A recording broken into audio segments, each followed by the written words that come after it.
एक बार की बात है, ऋषि मुनियों में एक विचार गोष्ठी हुई। विचार गोष्ठी का विषय ये था कि थोड़े से थोड़े पुण्य से, स्वल्प साधन से विशिष्ट पुण्य की प्राप्ति मनुष्य को कैसे हो, जल्दी कल्याण कैसे हो जाए, बहुत ज़्यादा मेहनत न करनी पड़े, कल्याण हो जाए। तो सब अपने अपने मत दे रहे थे, ऐसा करने से हो जाएगा, ऐसा करने से हो जाएगा, ऐसा करने से हो जाएगा। निर्णय पर नहीं पहुंच पा रहे थे। जब परस्पर बैठकर कोई निर्णय ना हो सके तो अपने से बड़े के पास जाना चाहिए। बोले चलो बड़े के पास चलो। कौन है बड़े? बोले सबसे बड़े तो व्यास जी हैं। नमोस्तुते व्यास विशाल बुद्धे, विशाल बुद्धि व्यास जी, उनके पास चलो। तो सब ऋषि मुनि महात्मा व्यास जी के पास गए। वहाँ व्यास जी जो है वो गंगा जी के जल में खड़े थे, नाभि पर्यंत जल में खड़े थे, और वहाँ अन्य कृत्य अपना कर रहे थे, मध्याह्न संध्या। ऋषि वहीं बैठ गए। क्यों बैठ गए? ये सब सीखो कथा सुन करके। आप जिस किसी महापुरुष के पास गए हों, वो जप कर रहे हों, पाठ कर रहे हों, हवन कर रहे हों, तो उस काल में उनके निकट नहीं जाना।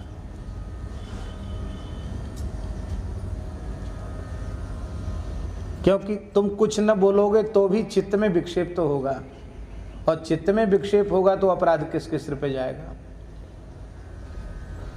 इसलिए ऋषियों ने ये नहीं कहा कि हम इतने बड़े हैं तो जल्दी निकलो बाहर, हम कहाँ से पैदल चल के आए। वो सब वृक्ष के नीचे बैठ गए, प्रतीक्षा करने लगे कि व्यास जी अपना आन्निक पूरा करके जब बाहर आवेंगे, बैठ जाएंगे, अनुकूल परिस्थिति होगी तो उनसे पूछा जाएगा।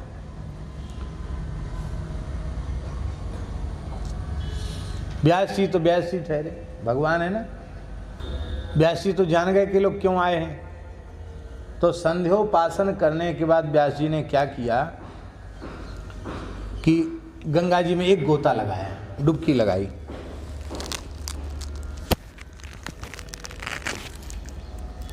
गंगा जी में डुबकी लगाई, और डुबकी लगा करके शूद्र साधु कलिश साधु इत्येवं शृण्वताम वचः। गंगा जी में गोता लगाकर व्यास जी ने कहा कलयुग ही श्रेष्ठ है, चारों युगों में कलयुग श्रेष्ठ है। क्या कहा व्यास जी ने? गंगा जी में गोता लगा के कहा, और ऐसे जोर से बोला कि जिसमें वो पेड़ के नीचे बैठे ऋषि सब सुन लें। चारों युगों में कलयुग श्रेष्ठ है, गोता लगा के व्यास जी बोले। फिर गोता लगाया, बोले ब्राह्मण क्षत्रिय वैश्य शूद्र, इन चारों वर्णों में शूद्र श्रेष्ठ है। लो साहब, व्यास जी लिख रहे हैं। पहला गोता लगाकर कहा कलयुग तुम श्रेष्ठ हो, दूसरा गोता लगाकर कहा शूद्र तुम श्रेष्ठ हो, वर्णों में तुम श्रेष्ठ हो। ऋषियों के सबके कान खड़े हो गए। लो साहब ये क्या बोल रहे हैं? भांग तो व्यास जी पीते नहीं हैं, दाऊ जी वाली बूटी तो छानते नहीं हैं, महाकाल वाली बूटी, ये क्या बात है, क्या बोल रहे हैं? फिर व्यास जी ने तीसरी डुबकी लगाई, गोता लगाया। तीसरा गोता लगाकर व्यास जी ने कहा स्त्रियां सती साध्वी पतिव्रता स्त्रियां धन्य हैं, धन्य हैं, उनसे अधिक धन्य और कौन हो सकता है। पहले गोता में कहा कलयुग श्रेष्ठ है, दूसरे गोता में कहा शूद्र श्रेष्ठ है, और तीसरे गोता में क्या कहा? सती साध्वी पतिव्रता नारियां श्रेष्ठ हैं।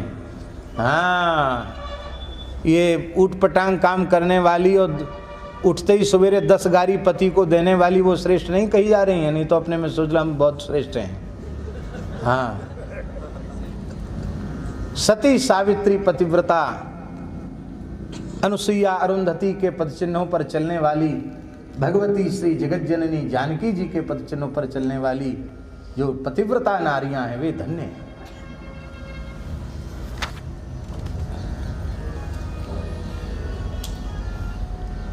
अब सब के तो रोंगटे खड़े हो गए। व्यास जी गोता लगा के बाहर आए तो कृत संबंधन चाह कृतासन परिग्रहान, सबने व्यास जी के चरणों में साष्टांग प्रणाम किया। अब प्रणाम करने के बाद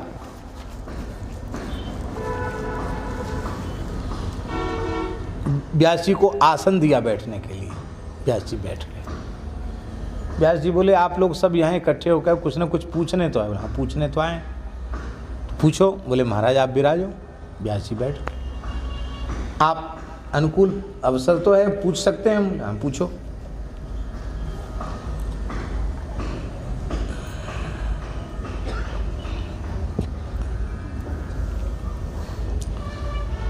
ऋषि बोले जो हम पूछने आए थे वो बात तो गई, आपने कुछ ऐसा बोल दिया कि अब नई शंका उत्पन्न हो गई। तो पहले पुरानी बात तो पूछेंगे तो पूछेंगे, नहीं पूछेंगे नहीं पूछेंगे, पर ये जो आपने जो बात कही वो समझ में नहीं है हमारे। आपने कहा कलयुग श्रेष्ठ है, आपने कहा शूद्र श्रेष्ठ है, आपने कहा पतिव्रता नारियां श्रेष्ठ हैं, स्त्रियां श्रेष्ठ हैं। तो हम लोग तो यही समझ रहे थे कि कलयुग बुरा है, शूद्र बुरा है, स्त्रियां बुरी हैं। आप तो दूसरी ही बात बोले चले जा रहे हो। आपके पास कलम कागज न हो, जाने दो, कलम कागज का लिखा हुआ तो फट जाएगा, टूट जाएगा, इधर उधर चला जाएगा। अपने हृदय पट्ट पर लिख लो, इतनी बढ़िया बात।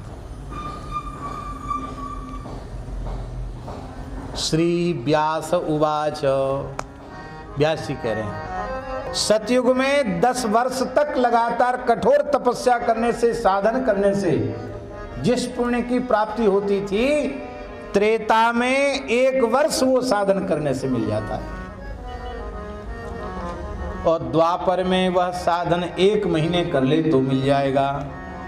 और कलयुग में वही साधन चाहे कथा कीर्तन पाठ जप नाम जप 24 घंटे कर ले तो सतयुग का 10 वर्ष, त्रेता का 1 वर्ष और द्वापर का 1 मास का पुण्य 24 घंटे में कलयुग में मिल जाएगा। एक दिन कहा था पिताजी ने कि कलयुग ने कहा राज्याभिषेक समारोह हो रहा था, कहा नहीं यहाँ घुसने मत देना त्रेता सतयुग को, सतयुग त्रेता द्वापर को मत घुसने देना। जैसे तैसे भीतर घुसे तो उन्होंने कहा कि तुम सब हमारी बुराई करते हो। सुना होगा आपने, कहा था ना हमारी बुराई करते हो तुम सब। अरे बुराई मत करो हमारी, तुम्हारे समय में भगवान दुर्लभ थे, हमारे समय में कौड़ियों में भगवान मिल रहे हैं। 24 घंटे कीर्तन कर लो भगवान मिल जाएंगे, ईमानदारी से करो तो सही।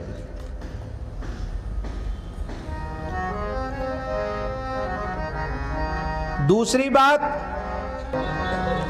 सतयुग में ध्यान से, त्रेता में यज्ञ से, द्वापर में देवार्चन से प्राप्त होता, वही पुण्य कलयुग में नाम संकीर्तन से प्राप्त हो जाता। तदाप्नोति तदाप्नोति कलौ संकीर्त केशवम। इसलिए थोड़े परिश्रम से जीव का कल्याण करने वाला युग कलयुग है। हम कलयुग में पैदा हुए हैं, ये भगवान की हमारे ऊपर सबसे बड़ी कृपा है। भागवत जी के 11वें स्कंद में तो लिखा है सतयुग त्रेता द्वापर के साधक कलयुग में जन्म लेना चाहते हैं। कृताद सुप्रजा राजन कला विच्छन्ति संभवम। क्यों संभवम इच्छन्ति? बोले कलौ खलु भविष्यन्ति नारायण परायणा।